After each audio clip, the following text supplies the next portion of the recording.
تمام حضرات سن رہے ہیں اسی انداز میں سماعت کیجیے ایک بار، لیکن اس شعر کو سننے سے پہلے محبتوں کے دائرے میں بولیے سبحان اللہ۔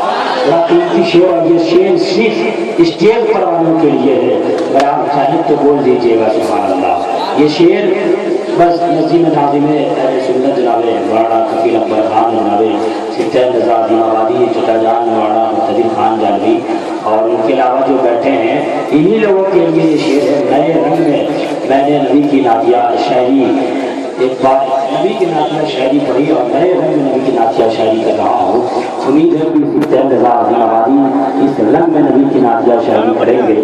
آپ سماعت کیجیے بالکل نئے رنگ میں نبی کی نعت کے چند شعر آپ کے والے، اس کے بعد وہ آواز کمالی جس کی آواز کو سننے کے بعد اڑتا ہوا پرندہ فضا میں ٹھہر جاتا ہے، جس کی آواز کو سننے کے بعد میں یہ کہا کرتا ہوں کہ جناب ستر رضا عظیم آبادی کی آواز میں کوئل کی کٹ نہیں بلکہ کوئل نے اپنا مکمل گھونسلہ بنا لیا ہے۔ بڑی اچھی آواز، جن کی آواز میں سجی سجائی شاعری کو سننے کے بعد وجدان بھی درود پڑھنے لگتا ہے۔ نئے رنگ میں نبی کی نعتیہ شاعری ادب کے ماحول میں یہ ادب کی محفل ہے، ادب کے ساتھ بولنا بھی چاہیے، ادب کے ساتھ سننا بھی چاہیے۔ ملاحظہ کریں کہ لہو میں تر نبی کا جس میں اتھر یاد آتا ہے۔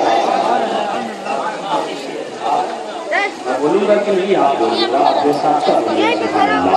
بڑا قیمتی شعر، میں تنہائیوں میں بھی شعر کو پڑھتا رہتا ہوں کہ لہو میں تر نبی کا جس میں اتھر یاد آتا ہے، تڑپ جاتا ہوں جب طائف کا منظر یاد آتا ہے۔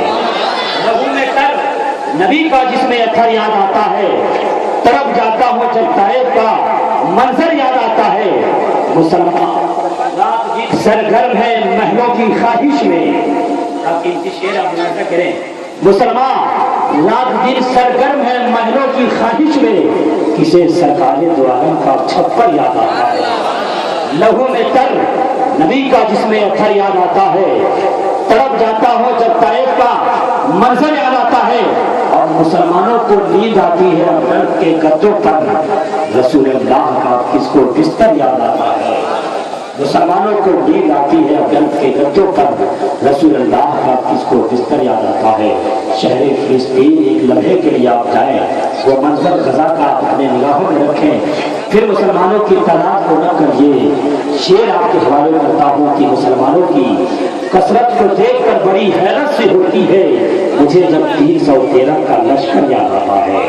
محبتوں کے دائرے میں آپ سن رہے ہیں، بالکل اسی رنگ میں آپ سماعت کیجیے۔ نہ زیادہ واہ کی ضرورت ہے، جو شعر سمجھتے ہیں وہ محفل میں دو چار ہوتے ہیں۔ آپ سماعت کیجیے، وہ آواز آ رہا ہے جس کی آواز کو سننے کے بعد انشاءاللہ میں یہ کہا کرتا ہوں کہ وجدان بھی ضرور پڑھنے لگتا ہے۔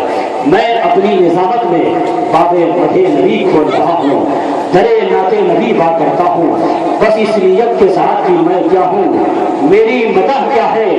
اے شہنشاہ حسان و فرزدق ہے جہاں جسو حیرا، یا صاحب الجمال یا سید البشر، من وجهك المنیر لقد نور القمر، لا يمكن السرا کما کان حقہ، بعد از خدا بزرگ۔ تو یہ قصہ مختصر ہے، اگر جملے کہہ دیا جائے کہ مخلوق میں سب سے عظیم تر، کریموں میں اکرم، جمیلوں میں اجمل، حسینوں میں حسن، یعنی جن کا ذات عالی گلدستہ جمال و کمال ہے، جن کا جمال جہاں آنا نمود سحر کی لبے دیتا ہے، جس کے سیاہ دراز کے صبح کے شامیانے تلے رات مسکراتی ہے، جس کے رخ زیبا کی روشنی میں ام المؤمنین حضرت عائشہ صدیقہ رضی اللہ تعالیٰ عنہا سوئی کی باریک ترین سوراخ میں دھاگا ڈال دیتی ہے، جس کے جسم اطہر کا پسینہ مشک و عنبر کو بھی مان کر دیتا ہے۔ ایک شعر آپ کے حوالے کی رشکے فردوس سے عرش بری کے سینے کی ہوا، با خدا جانے مسیحا ہے مدینے کی ہوا، پھر اسے عطر لگانے کی ضرورت کیا ہے، لگ گئی ہے جسے نبی کے پسینے کی ہوا، جسے نبی کے پسینے کی ہوا۔ کاش شعر آپ کے ذہنی دسترخوان پر روحانی غذا کی حیثیت سے کی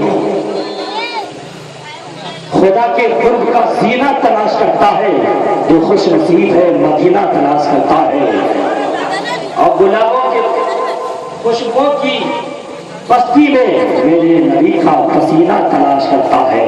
حضرات اب آئیے بارگاہ رسالت میں مدعو لسان ہونے کے لیے ہمارے اور آپ کے درمیان شاعر اہل سنت جناب سیدھا رضا عظیم آبادی بس یہ کہتے ہوئے مصطفیٰ کی شان میں ایک شعر کہتے ہوئے ان کا استقبال کرتا ہوں کہ ان کی آنکھوں کی ٹھنڈک